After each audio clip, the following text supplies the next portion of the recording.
Good evening.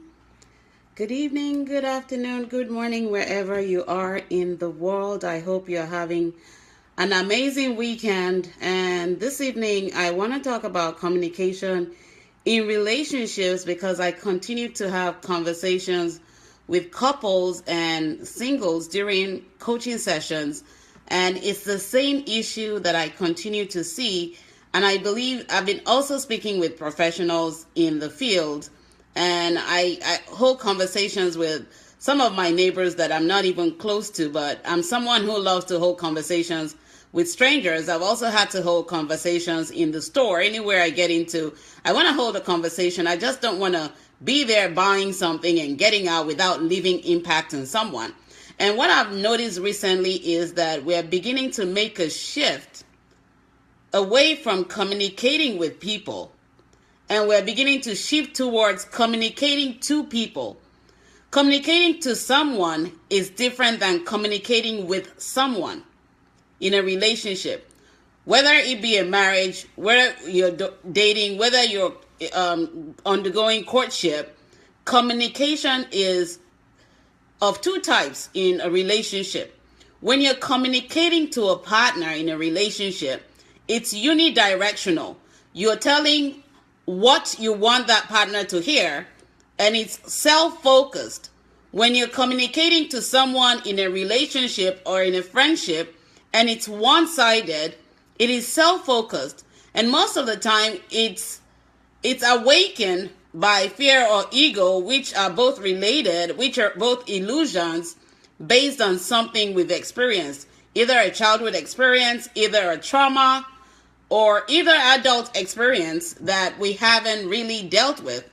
And what happens in the situation is that we continue to make our partners feel guilty because it is about what we want someone to do, not about the both parties in the relationship. When a relationship is one-sided, when you're communicating to that person. It's about me. I've said this to you. I said it before. I'm going to say it again. I've told you so. That's a one-sided communication, and it has to do with communicating to a partner.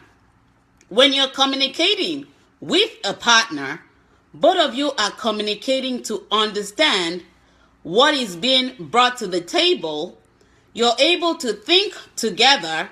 You're able to act on what you thought and reason together as a couple and come to a conclusion.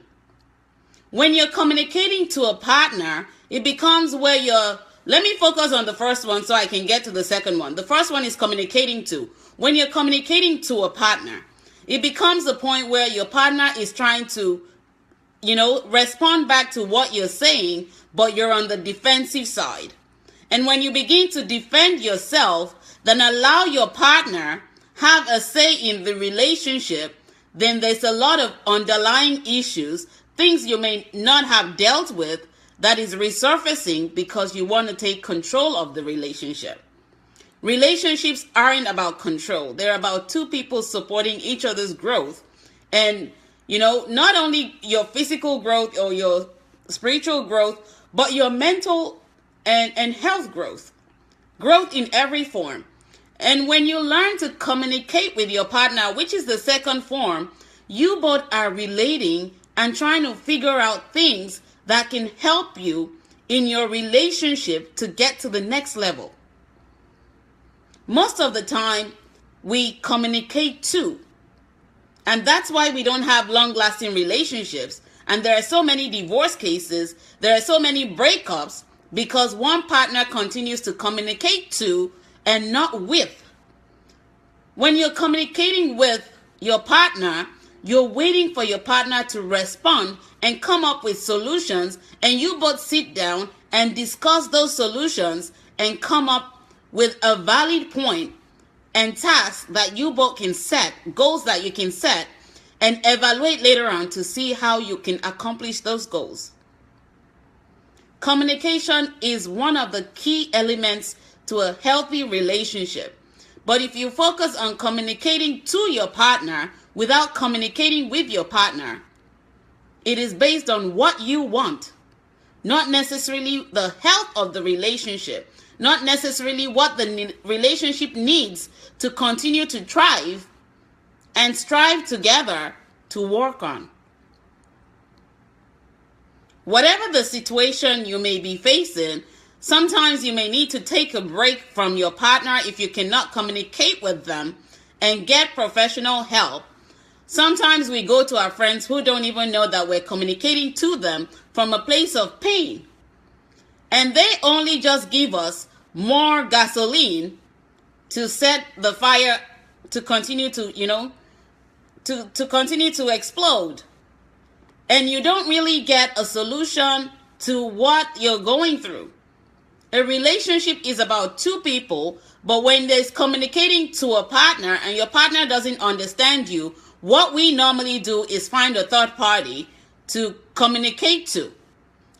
I'm relaying the message to you, and I only want you to listen to what I'm bringing to the table. But it doesn't get issues resolved. It only escalates conflicts. It only brings about pain to the relationship. It doesn't bring about the wealth and the health of the relationship. It is vital that we communicate with our partners, whether in a dating relationship, whether in a courtship, whether in a marriage.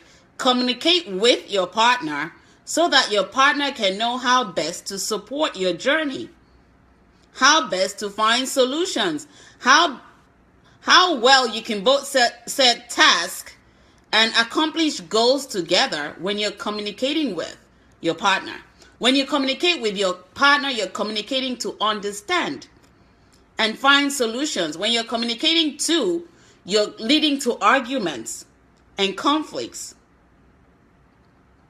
I just wanted to share that this evening after having so many conversations today. My day has been like crazy busy and I'm just getting out. And all I've had is people communicating to than communicating with. And when you're not communicating with someone, which is what we're all tending to shift towards communicating to people, that's why we find it comfortable to communicate with text messages, emails, rather than have a phone conversation or a face-to-face conversation. When you're holding a face-to-face conversation or you're holding a phone conversation, it allows you to build into one another. It allows you to build on your relationship. But when you're texting, your message may not come across as clear as it needs to be. And what you do in that instance is communicate to someone, not with someone. Someone may not even understand because they're in a chaotic space at that moment and can't really process what you're saying, cannot take time to digest the message and respond back, or may not even have time to respond back. And because you're not patient enough for them to respond back, you get aggravated thinking that they're ignoring you or something else is going on. When you cannot communicate with your partner, you cannot look your partner eye to eye and say, yes, this is what's going on with me. When you're communicating to your partner, you're looking away from your partner because it's one way. When you're communicating with your partner, you can look eye to eye, make that connection, make that bond while you're thinking together, acting on what you're thinking, and reacting to get solutions than than stay focused on problems. Communicating to your partner allows you to say things like, I told you so. I already knew.